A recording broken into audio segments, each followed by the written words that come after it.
नाज़रीन, मेरे साथ सैयद फ़र्रुख हसनैन मौजूद हैं। ये चलिए इनसे जानते हैं कि रोज़ के मसले मसाइल इनको फ़ेस करने पड़ते हैं, तो इस हवाले से इनका क्या कहना है। और हमें ये भी बताइएगा कि हाई कोर्ट में जो आज पटिशन दायर की गई है उस हवाले से भी आप क्या कहेंगे। अस्सलाम वालेकुम। जी वालेकुम अस्सलाम। आपने बहुत अच्छा इनिशिएट लिया और ये होना भी चाहिए। हमारे जो प्रॉब्लम्स हैं वो आप लोग के तवज्जुह से ही ऊपर जाते हैं और मुक़ाम आला और लोगों को अवेयर होते हैं कि हमें क्या परेशानियाँ हैं। बारहा हमारे कराची बार और हम लोग लिख कर दे चुके हैं इंतज़ामिया को बाहर किए कि हम हमारे साथ कोऑपरेट किया जाए। यहाँ लिटिगेंट्स आते हैं, 10 तरह के लोग आते हैं, बट एक सिक्योरिटी का निज़ाम भी थोड़ा सा क्लैप्स है यहाँ पर। ठीक है, मैं ये कहूँगा सिक्योरिटी का निज़ाम अच्छा होना चाहिए। बारहा कह चुकी है, हर तरह के लोग यहाँ पर आ रहे होते हैं। तो मतलब बात ये होती है कि सबको प्रॉब्लम है। ठीक है ना, इवन कि बैगर्स का सिस्टम होना और उसमें आ जाना। आपको पता है बैगर्स तो ऐसा है कि पूरी दुनिया के अंदर हमें उन्होंने ये कहते हैं चांद पे जाएंगे, चांद पे भी कोई ना कोई पाकिस्तानी एक बैगर पहुंच जाएगा कि जी हमें कुछ दे दिया जाए। ठीक है ना, तो अब ये चीज़ें हमारी हुकूमत को, हमारे लोगों को सोचना चाहिए, ख़त्म किया जाए। खैर बहरहाल हम इस पे आते हैं। जो हाई कोर्ट में आज हमारी एक पिटीशन लगी हुई थी, ज़ियावान साहब के तवज्जुह से हमारी कराची बार भी इसमें इंक्लूड है इसमें। और कहना ये चाहूँगा कि अब वहाँ से जो डिसीजन अभी आता है उसको हमें मद्देनज़र रखते हुए हम ये कहना चाहिए कि हमारे welfare of the bar, welfare of the lawyer, इसको फ़र्स्ट ऑफ़ ऑल क्लियर करना चाहिए। ठीक है ना, और हम ये कहते हैं कि यहाँ एक सियासी इसको नज़रिया ना दिया जाए।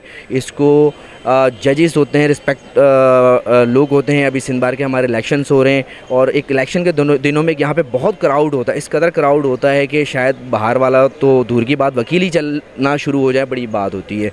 तो इसको एक तरतीब वाइज को मेंटेन किया जाए और लोगों को, लिटिगेंट्स को, हम सबको तहफ़्फ़ुज़ फराहम किया जाए।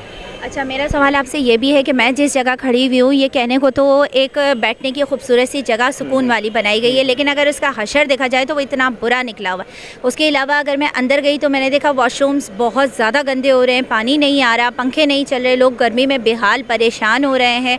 लिफ्टें जो हैं वो मौजूद नहीं है, चल रही नहीं है। अगर पीछे की तरफ देखा जाए तो 6th फ्लोर 5th फ्लोर लोग जो है वो या तो लिफ्ट का वेट कर रहे, 2 ही लिफ्टें बनी हुई है। मैं तो कहती हूँ कि अगर रोज़ाना की तादाद में अगर 2000-3000 लोग आ रहे हैं तो उस हिसाब में सिर्फ 2 लिफ्टें तो इनफ नहीं है। तो इस हवाले से आप क्या कहेंगे, क्योंकि एक लिफ्ट तो काम ही नहीं करी और एक लिफ्ट जो चल रही है उसमें भी समझ लें कि 100-150 एक वक्त में लोग मौजूद ही हैं वेटिंग पर। वो दूसरों को तो टाइम ही नहीं आ रहा है, इसलिए बेचारे वो लिफ्ट से जा रहे हैं। और ऑब्वियसली जब पब्लिक आ रही होती है तो वो जहनी परेशानी से आ रही होती है। ऑलरेडी वो बहुत परेशान होते हैं केसेस को लेकर के, और इन केसेस को लेकर के डिफरेंट चेहरे देख करके वकील अपने माइंड से वैसे ही परेशान हो जाते हैं, उनकी एक टेंशन अलग होती है। तो इस हवाले से आप क्या कहेंगे? देखिए, सबसे पहले तो मैं आपको कहूँगा पानी, बिजली और ये मामला तो पूरा कराची परेशान है पानी के हवाले से। तो ये चाहूँगा कि हम भी समझेंगे, हम में शरीक है। हम वकील बहुत ज़्यादा रॉयल ज़रूर है, बट ये कि हम उनके साथ भी शामिल हैं। और रही बात अगर हम अपने ऊपर आए, माशाल्लाह आप लोग मेमन न्यूज़ चैनल के तवज्जुह से माशाल्लाह अल्लाह ने कहते हैं कि आप लोगों को बहुत नवाजा है। मुगीर आप लोग माशाल्लाह बहुत हैं, अल्लाह ने बहुत कारोबारी लिहाज से दिया है। मैं कहूँगा आप लोग से भी, आपकी कम्युनिटी से भी कहूँगा कि आप हमारे साथ आएँ, बैठें, हमारे प्रॉब्लम को आप आगे लेकर जा रही हैं उसको फेस करें। ठीक है ना, बहुत से बिजनेसमैन हैं जो आते हैं यहाँ पर, हमारी सुनकर जाते हैं, कंट्रीब्यूट भी करते हैं। अब हम आपको एक प्लेटफॉर्म दे रहे हैं कराची बार का, आप हमारे मेंबरान के पास आइए, हमसे पूछिए, हम चाहेंगे आपके तवज्जुह से ये चीज़ें बेहतर भी हो। और रही बात हुकूमत से, कहूँगा हुकूमत से तो बहुत से लोग कह चुके हैं, कहते आ रहे हैं, कहते रहेंगे कि ये एक यहाँ से इंसाफ मिलता है, मुहैया होता है। हम वकीलों को अगर जहनी तौर पर सुकून मिलेगा, हमारे स्ट्रेस लेवल कम होगा, तो हम केस को भी बहुत अच्छी तरीके से आगे लेकर चल सकेंगे। जहाँ at the time of argument, जब हम जज के सामने आर्गूमेंट कर रहे होते हैं तो वहाँ बिजली नहीं है, जज बैठे होते हैं, वो पसीना टपक रहा होता है, पेपर्स गीले हो जाते हैं, तो उस वक्त क्या बंदा प्रोसीड करेगा, क्या क्रॉस करेगा, क्या लिटिगेंट को इंसाफ फराहम किया जाएगा। तो मैं हुक्मरान बाला से मैं कहूँगा कि खुदा के वास्ते आप आइए, ये भी एक समझे कि हिस्सा है सोसाइटी का। और आप लोग के तवज्जुह से कहूँगा कि मेमन कम्युनिटी ज़रूर हमारे साथ आइए, हम आपको बिल्कुल ऑन बोर्ड करेंगे और इंशाल्लाह मसले हल ज़रूर हो जाएंगे। और इंशाल्लाह फिर ऐसा होगा कि फिर तारीख पे तारीख नहीं दी जाएगी। नहीं, तारीख पे तारीख तो हकीकत है कि वो और भी वजूहात होती हैं इसकी।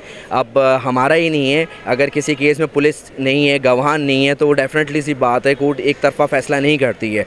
उसमें जज भी कोर्ट के अंदर आ रहा है, वकील भी कोर्ट के अंदर आ रहा है, दोनों चीज़ें मौजूद होती हैं। जब पुलिस नहीं होगी और एविडेंसेस नहीं होंगे, लैक ऑफ एविडेंसेस होंगे, तो कैसे कोई चीज़ आगे बढ़ेगी? वो तो बड़ी बात है कि हम फिर भी तारीख दे देते हैं, ठीक है ना, केस डिस्पोज नहीं कर देते हैं या बिल्कुल इसको वाइंड अप नहीं होते हैं। तो इसमें ये कहना चाहूँगा कि आप सब मिलकर वकीलों के साथ कोऑपरेट करें। इंशाल्लाह जेलों का बहुत बुरा हाल है, सिर्फ कोर्ट का नहीं, जेलों में बहुत बुरा, डेली FIR कट रही हैं, थानों के अंदर हज़ारों में कट रही हैं, तो उनको कोई सुनने वाला नहीं है। जेलों का बुरा हाल है, भरे पड़े इस गर्मी के अंदर। ये एक चेन है, सारी चीज़ें सही होंगी इंशाल्लाह, आपको इंसाफ कराची में फिर नज़र भी आएगा। Thank you.